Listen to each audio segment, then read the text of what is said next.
Supervisor told me sarcastically to call the fire department. I did. Worked in retail in between jobs way back when, early 90s. Yay, I'm old, get off my lawn. It was December, major department store that is no longer around. I know that doesn't narrow it down, sorry.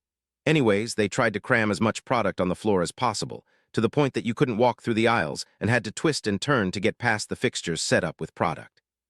I casually mentioned to a supervisor that if the fire department ever came in, they would close us down for the hazards and lack of egress. She was highly stressed and blurted out to me, "You know what?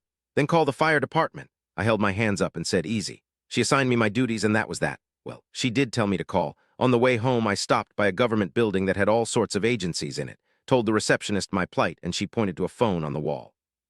"Well, the operator, I want the FD, and they would patch me through to the station's non-emergency line." The fire chief himself answered. I told him how crowded it was and what the supervisor said. He had a good laugh and said they'd check it out. I was off the next day but heard about it when I got back. Fire chief and a station house full of firefighters show up to do an inspection. He tells the store manager that egress is being blocked and he'd have to remove a lot of the fixtures in the aisles. Store manager says he has orders from corporate, fixtures stay. Fire chief assures him he will win the argument. Store manager stands his ground. Fire chief, "All right, boys, close them down." They evacuated the store all 3 levels and closed all entrances in December, prime Christmas shopping season. Although it wasn't a weekend day, it was during the week, but still, store manager tried to protest and suddenly the sheriff's department starts showing up.